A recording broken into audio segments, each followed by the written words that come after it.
This is Helga Gilbert. In this presentation, we're going to talk about leader skills and qualities. I took this quote from the Corey textbook that I'm so fond of using. I bring that in this course because I know that you have your textbook and I want to give you other influences that aren't right there in front of you. So, at any rate, Corey says leaders bring to every group their personal qualities, values, and life experiences. In order to promote growth in the members' lives, leaders need to live growth-oriented lives themselves. In order to inspire others to break away from deadening ways of being, leaders need to be willing to seek new experiences themselves. In short, the most effective group direction is found in the kind of life the group members see the leader demonstrating and not in the words they hear the leader saying. The title of this slide is Characteristics of Helpers, and I decided to use the word helpers there instead of counselors or group leaders simply because that's what the authors Brammer and McDonald did, and I draw this slide from their book, which is in your reference section. So, helpers is just a term that helps make it more universal to counselors, therapists, doctors, social workers, everyone.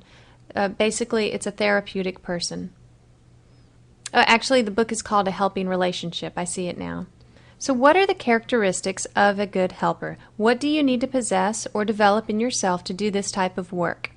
Their list is as follows: empathy, warmth and caring, openness, positive regard and respect, concreteness and specificity, communication competence. Let's look briefly at the definition of each term. Then we'll talk about a couple other characteristics that different authors add to this list. An extremely important characteristic is empathy. It's the main route to understanding what a person is feeling, what their perspective is about their situation, their issues, their current world. Not only do you need to perceive this, but you need to transmit that you perceive this. A helper has to be able to show that he or she understands the helpee by communicating this through words or nonverbal means. A counselor needs to care and feel deeply, but that doesn't mean that she would lose her individual direction or perception completely. It's a fine line of walking with the person, maybe even crying with the person or feeling angry with the person, but not losing your own perspective and not losing your ability to guide and to help them through it. Although you may not have experienced the specific situations your clients talk about, you have felt some of the very same emotions. You have felt loneliness, uncertainty, and anguish. So be open to this, but don't get caught up in your own pain. The next one is warmth and caring. These are characteristics or behaviors that go alongside empathy. Warmth is easily translated to an individual by nonverbal behaviors of smiling, remaining attentive with eye contact and body position. Caring could be explained as showing true concern at an emotional level for the other person's welfare. And when these two characteristics are present, this will enable the person being helped to feel safe about opening up and sharing. And it'll also set the tone for a professional relationship that isn't distant and clinical, but rather inviting, casual, unthreatening, close. Another important helper characteristic is openness. Openness, trust, rapport can only exist when the helper is willing to be open and honest. An open person is one who's capable of showing enough of their real selves, not hiding behind a professional facade, and showing their real reactions to issues. A counselor must also be a genuine or authentic person. This means their actions match their words, and this matches their attitude. You cannot fake openness. You can't say, okay, I should warmly shake her hand when she comes in and then display 3 types of behaviors that make me seem open. Openness is spontaneous. It reflects a true attitude of being open to different lifestyles, different viewpoints, different values than your own. The counselor shouldn't make statements that they don't genuinely agree with. The Brammer book gives an example of the helper greeting the individual by saying, "I'm glad to see you." If this is impossible and you're ambivalent about seeing the person, just say, "How are you doing? Why don't you come on in?" Be free as yourself. Be spontaneous. Don't hide behind a facade of counselor or professional. Otherwise, how can you be an open and empathetic person? Make sure you have a rich life. Expose yourself to different cultures and people. Put yourself in new situations where you will learn about different religions and places. Otherwise, it will be too easy to impose your narrow worldview on the people that you are counseling in family therapy, in group therapy.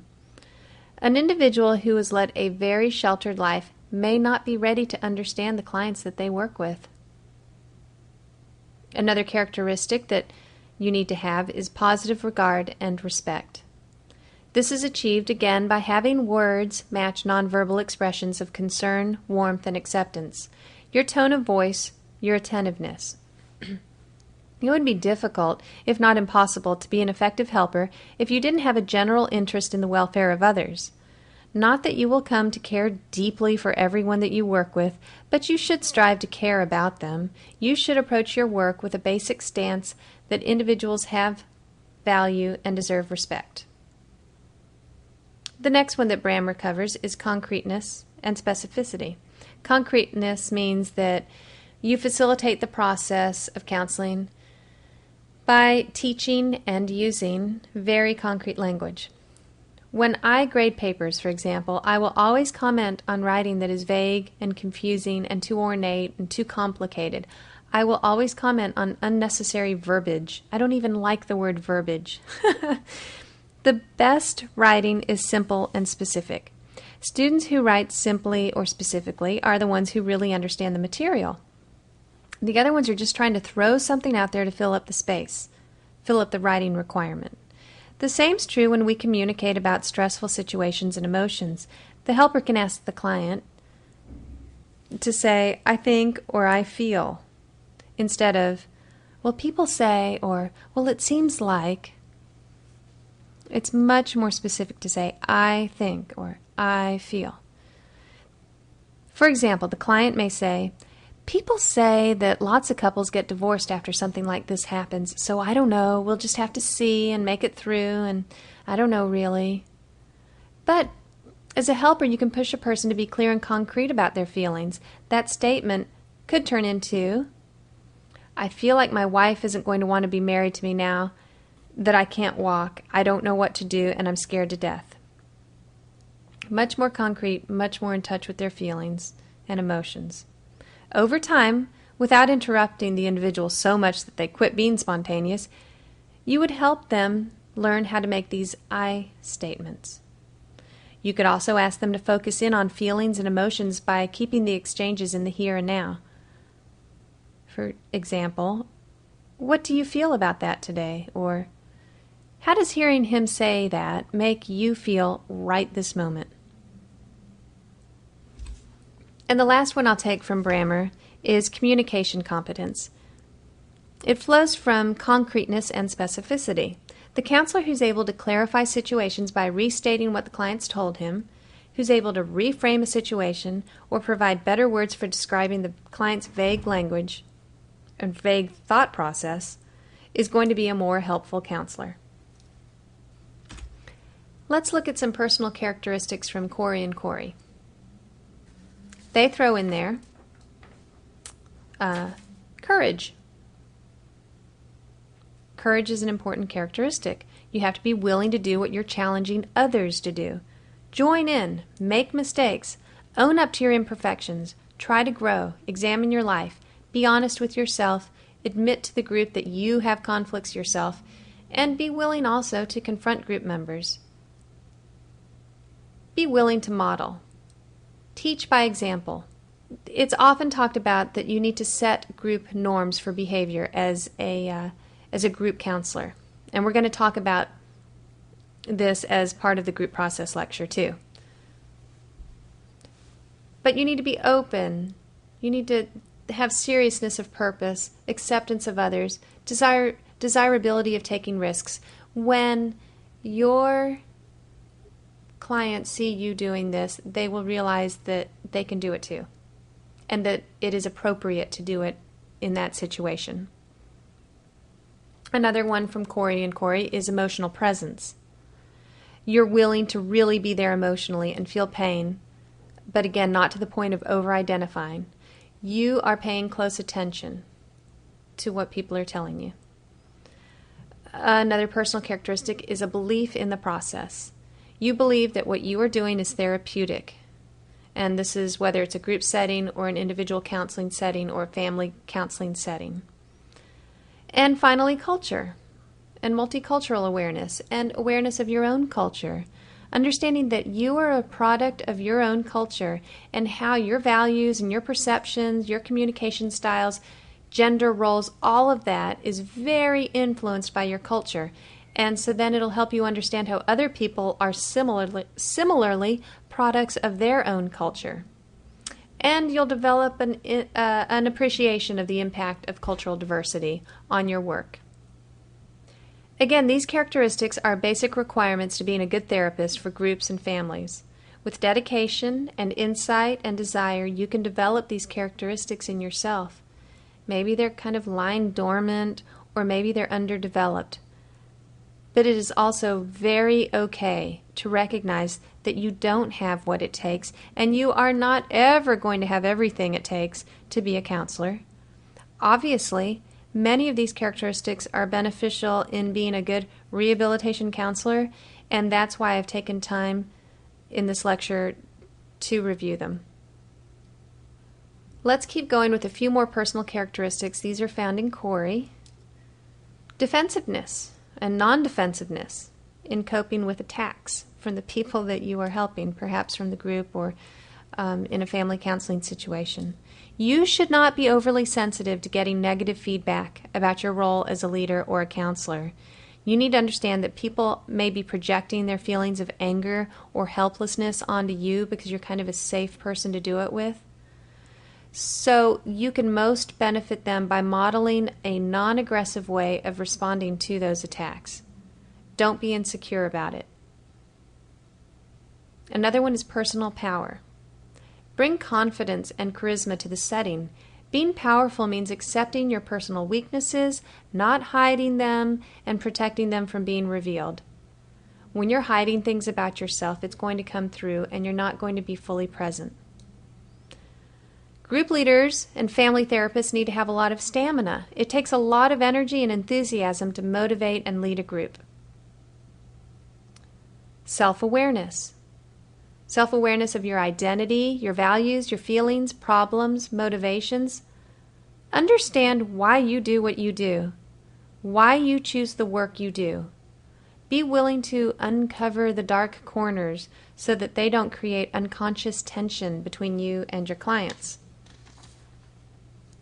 And finally, a sense of humor. Laugh at yourself. Use humor to release tension in a group or a family setting. Use humor to point out absurd situations. In your readings, you will find much more about the qualities, the characteristics of counselors and group leaders and therapists. And so I just wanted to present part of it here because it is so important, the role of the leader in these situations, to the therapeutic outcome of the group, that it cannot be overlooked. From the Capuzzi textbook, I take this quote: "Before you are in the position of providing leadership, you should acquire an understanding of your own inherent qualities, characteristics, and inclinations. But you will have to go far beyond assessing your personal qualities before leading a group. In addition to gaining self-awareness and an understanding of how personality traits and personal qualities can enhance or detract from what the leader contributes to a group experience, you must master a set of core knowledge and skill competencies in the process of developing a personalized leadership style." Basically what he's saying is even if you're a great person and you are full of charisma, you could be an absolutely awful group leader because you need to have a lot more. You need to have the core knowledge and you need to have specific skills and competencies. When we talk about a leader in terms of leading a group session, there are 4 main skills or competencies that one must have. And the first one is that you need to explain and clarify the purpose of the group. The second one is that you need to know how to encourage participation among your group members. The third one is that you need to know how to open and close each session effectively. And the fourth one is that you need to help members integrate and apply what they've learned. Do you think that these 4 would also very much apply to family therapy? Let's look at some of these leadership skills now through the eyes of Corey. Corey provides a list of necessary counseling skills used in group counseling. As you look at the long list on the next 3 slides, you'll notice many familiar skills learned in other counseling fundamentals courses that you've taken in this program and possibly other college-level courses. However, it's a long list and you may feel a bit overwhelmed to think that you need to be skilled in all these areas to be an effective counselor. Corey reminds us that you can't focus on learning them all at once, that they are learned gradually and refined slowly. You may not be perfectly proficient at, for example, confronting, but it is not an all or nothing proposal. You will have different degrees of proficiency in different skills, and that's normal. And that's where training and supervised experience comes in. Using them will make you better at using them. Active listening means that you are focusing on what's happening at the moment in the group. Reflecting is very dependent on listening. You have to have been listening to be able to convey the essence of what someone said, their meaning beyond their words. Clarifying is being able to sort out confusing and conflicting feelings. Now, although these are Corey's list, Capuzzi uses the same skills and organizes them into what might be required during the different stages. So make sure that you read Chapter 3 about effective leadership, and then also, for example, during the personal involvement stage, he shows how a leader may find herself confronting, reflecting feelings, probably blocking, to name a few. So, for instance, based on what stage you're in, all these leadership skills are going to be mentioned again in different textbooks and in the Capuzzi in Chapter 3. So let's look again at the list. We were on summarizing. Summarizing is an important skill in ending the sessions, in wrapping up, or even, for instance, if during a session individuals start arguing and being unable to find resolution in their topic, you can go around and ask each one to summarize. You yourself need to be very good at summarizing so that people can walk away from their session knowing, okay, this is what we did, this is what we talked about, and this is where I go from here. Facilitating. A group facilitator does a lot to support members, to share, to keep the group climate feeling open and safe by providing encouragement to try new behaviors, etc. Another skill is empathizing, interpreting, questioning, linking. For instance, keep the flow of the member-to-member communication going. And the leader really has to be insightful to find ways of relating what one person's doing and how that relates to what the other person is saying or the concerns of another person. Confronting, supporting, blocking. We've talked a little bit about blocking, but the leader's responsible for stopping certain behaviors in others, like gossiping or inappropriately pushing someone to doing something they don't want to do, or perhaps someone is great for telling long-winded stories and you need to cut them short. Blocking, you have to learn to be sensitive but direct. There's modeling. Modeling comes up a lot in discussing the group leader, because the group will learn what will be appropriate and normal communication and behavior from the leader. From the beginning, the modeling is going to set the tone for the group. This would include directness, sensitivity, being respectful, respecting diversity, appropriate self-disclosure, not too much self-disclosure, the right amount, not an attention-getting level, giving and receiving feedback in a way that's non-defensive, and being present and challenging and caring. Diagnosing might be very important if you see issues that need outside referral. And finally, suggesting and initiating. And I can't say this enough. These will come up again and again in your textbook on group counseling. They'll be brought up in terms of how different ones come into play more at different stages of the group than they might at other stages, and when it's very important to be able to pull these skills out of your bag and use them.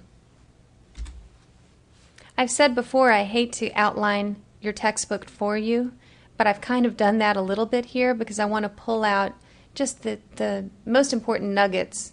But it doesn't relieve you from reading the entire chapter. I've pulled this out because I think the chapter is important. But what kind of leader are you? Pages 58 to 61 addresses leadership styles. The way I see it, your style is probably going to be related to your theoretical orientation about what should happen in a counseling situation. It's probably related a lot to your own intrinsic personality, and then you may have to adjust your style related to the type of group you're leading and the composition of the group members. So there are basically three major ones. The first is the expert. The expert is a very didactic style.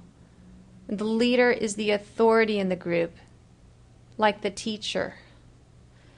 This is found in educational groups where medical issues are being explained and talked about. Then there's a democratic kind of leader. This person would be very person-centered. Everyone has an equal voice. No one's the authority. We're all responsible for making this group work. Even me, the leader. So someone who has the theoretical orientation of a Rogerian or humanistic or person-centered theory would probably display the person-centered. And then the laissez-faire. That means taking no responsibility at all for moving the group forward and along, taking no responsibility for how the members are going to interact with one another, just letting it happen. Letting it move, even if it takes 5 times as long as a slightly more structured group. They're just going to let it move as it needs to move because they think there's value in that process. And so what does the research say? What's the best way to be? Well, you can probably guess that being too authoritarian in a group ends all the enthusiasm or the member-to-member sharing. In the case of a psychoeducational group, let's say that's going over that has members who have a chronic medical condition, it would probably be okay to be slightly authoritarian, but you don't want a classroom feel to exist. You want overall the group to be about people learning about each other, people learning about their condition, but hearing each other's experiences and challenges and feeling supported to move forward with their life even though they have this chronic condition. The laissez-faire approach was more popular in probably the 60s than it is today, I think. It's characterized by groups that have a lot of acrimony and they move very slowly through the process, like I said before, but perhaps a psychoanalytical theorist would be very interested in having an extremely laid-back and non-authoritarian presence in that kind of group so that the group members really can learn from their own ways of interacting how to grow and how to change. Most member enthusiasm, according to research, and group commitment is generated through a leader who is more democratic and person-centered. Some structure is good and very necessary, according to a lot of writers in this area, to move the group along and to model appropriate behavior and to accomplish the exercises and the goal setting. Individuals feel like they're in a relationship with this leadership style that fosters trust and security, and it generates the right conditions for therapeutic change. This is the end of this lecture on the personal characteristics and leadership style in the helping professions of group counseling and family therapy.